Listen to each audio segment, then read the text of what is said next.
All right, good evening. And we hope You almost said afternoon. and we hope you're safe where you are and staying warm. Ron Childers, alongside Ron Childers here, I'm Joe Birch in the Action News 5 newsroom, and we're going to get to Ron's forecast to talk about this very serious cold weather. But first, we're going to go to Joyce Peterson, who's nearby in the green room, and she has an update for us on some MLGW outages. Joyce?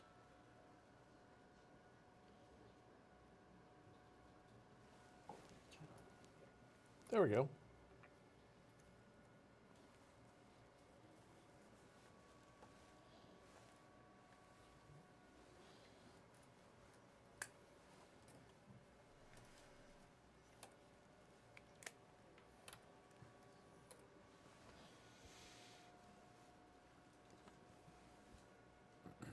Tell you what, Joe Birch, we're going to have to come back. Unfortunately, I don't think we have JP's audio. All right, JP, we don't think we have your audio at the moment. We are the operators of the audio board. So which is probably the reason. We apologize. We're going to come back to you. Ron, let's talk about the dangerous cold. Yeah, JP was touching on the fact that what we've got to do right now is everything we can do to conserve energy. There is the potential for rolling blackouts coming our way with the extreme cold that's in place. So Joyce has got some tips on that. Hopefully we can get this worked out and hear from her in just a bit. In the meantime, yeah, Joe, let's talk about it because today is a first alert weather day for the entire Action News 5 coverage area. It's not due to precipitation. It's due to bitter cold. So check this out. Here's what we're looking at around the area. We've got a wind chill advisory in effect until 10 o'clock tomorrow morning. It is for the entire Action News 5 coverage area, including Memphis and Shelby County. Now, right now, we've got a light to calm wind over much of the area, 3-mile-an-hour wind in Memphis, an 8-mile-an-hour wind in Blytheville. But look what that is doing to temperatures. Right now, we're at 4 degrees, feels like 4. However, Blytheville, it's 9 and feels like -3. We've got bitter cold around the area, and from now until about midnight, we're going to see those wind chills, Joe, hovering right at or below 0 in many areas. And I think as we get into the very early hours of Wednesday morning, most of us are going to feel like we're below 0. So the bitter cold is going to really grip the area tomorrow. Folks heading back to work again, and we should find wind chills that range from 0 in Dyersburg to -6 in Memphis, possibly near -10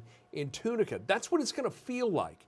That's why it is so important that if you are venturing out, you want to make sure you've got hat, coats, gloves, multiple layers of clothing. And if you're working outside, you certainly want to do that. Now, Joe, we're going to have some sunshine for tomorrow. That's going to help things out considerably. But we've got more bitter cold coming as we get to the end of the week. So clear and cold tonight. We're at 4. I was going for a low of 6. I think we may hover right around 3-4 degrees for the rest of the night. Didn't get time to update that. Should be right around 6 at 7 in the morning.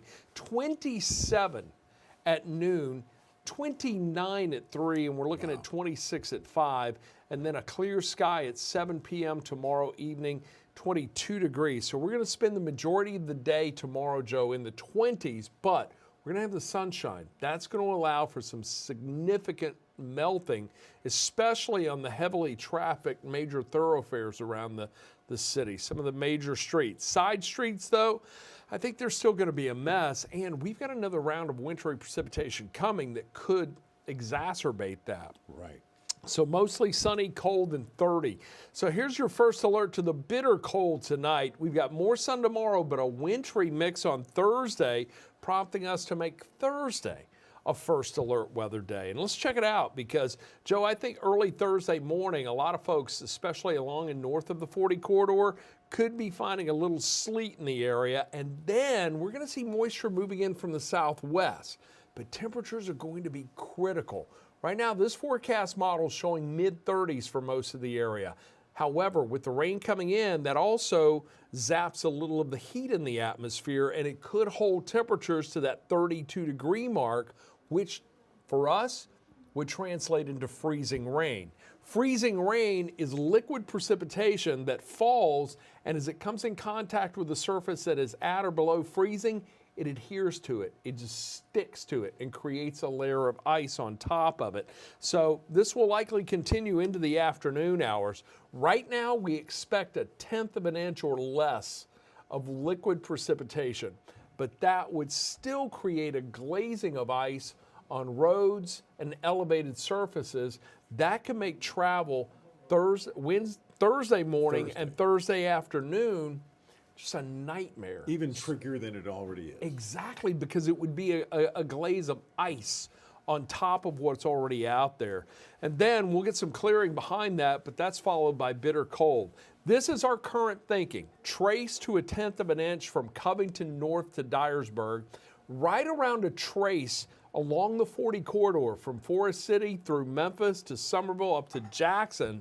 And then a little farther south in the northern Mississippi, that's where I think we're going to see the better chance for rain, but it will likely be mixed in with a little sleet, maybe even a few snowflakes. Joe, we can get snow at 42 degrees. Sure. We can have sleet at 50 plus degrees. Well, we're going to have temperatures in the morning, Thursday morning in the mid-20s, and afternoon highs only in the low to mid-30s. So we are going to be dealing with some bitter, bitter cold and another round of wintry precipitation. So I know I say it often, get the app, get the Action News 5 First Alert Weather app.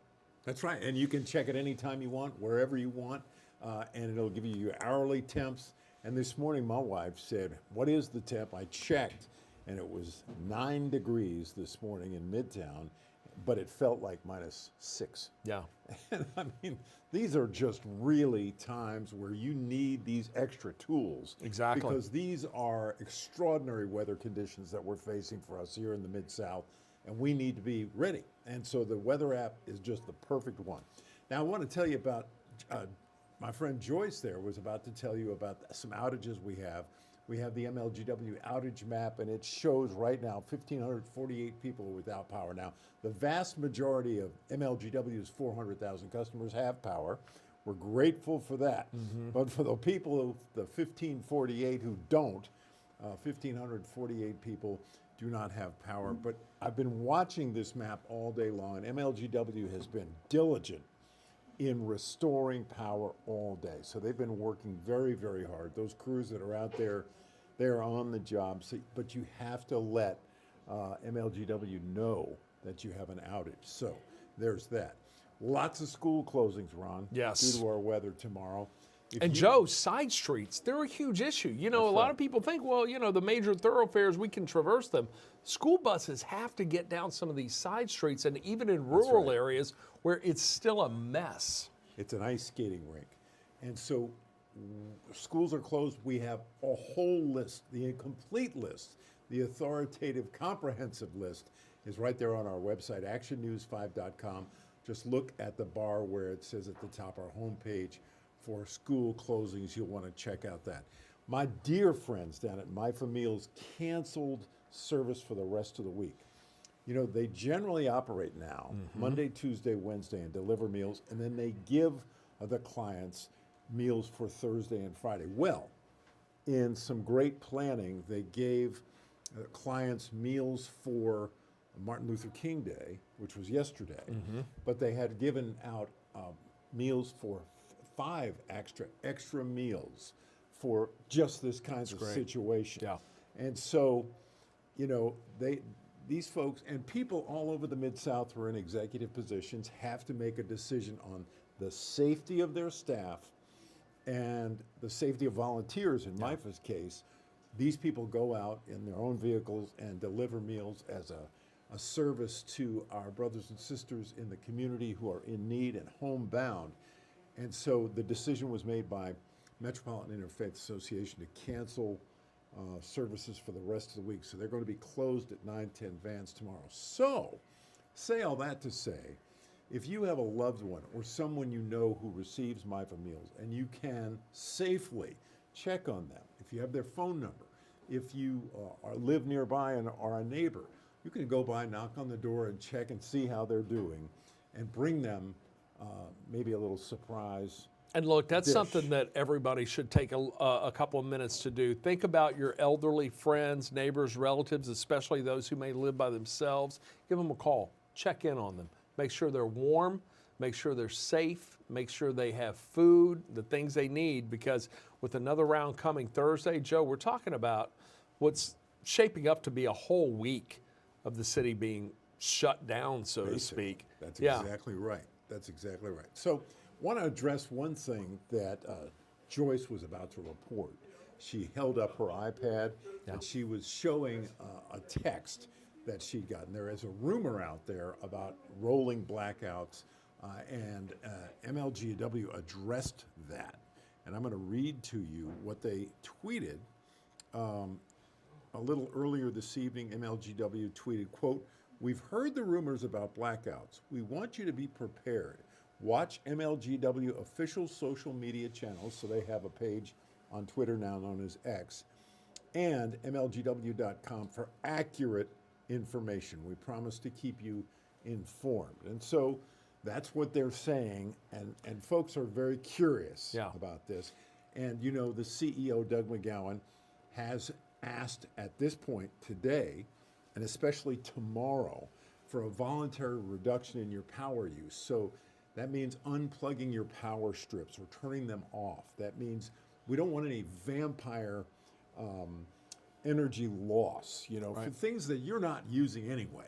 You want to unplug everything you're not using, and they're asking that you turn off the dryer, turn off the washing machine, and take a day where we don't have our space heaters on. And I know that might be a touchy issue for some folks, but they are energy hogs, according to MLGW. And look, put off doing the laundry for a couple of days. Washing machines, dryers use a lot of energy.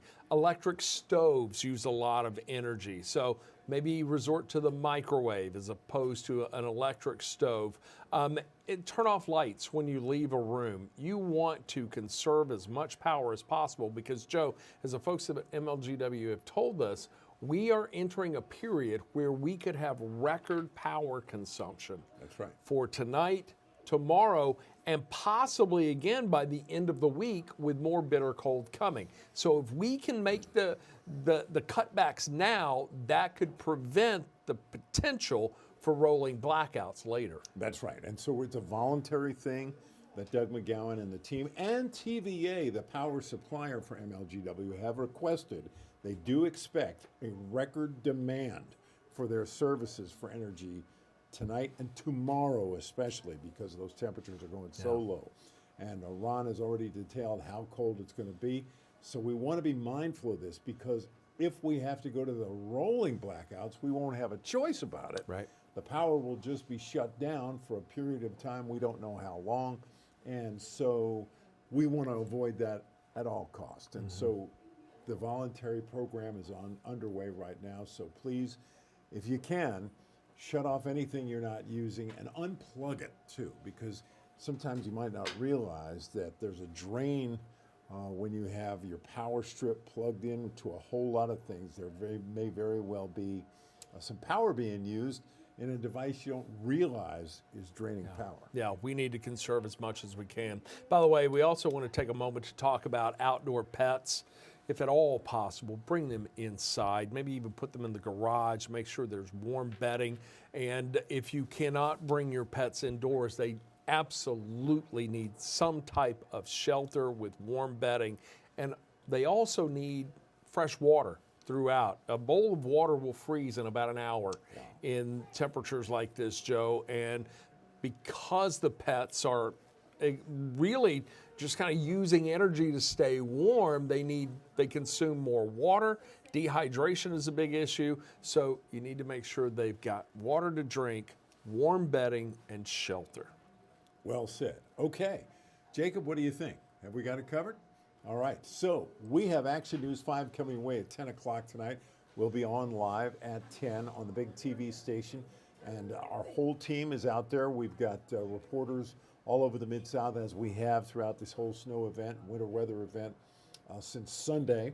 And so we hope you'll tune in tonight at 10. For now, on behalf of Chief Meteorologist Ron Childers, I'm Joe Birch, inviting you to join us for an update at 10.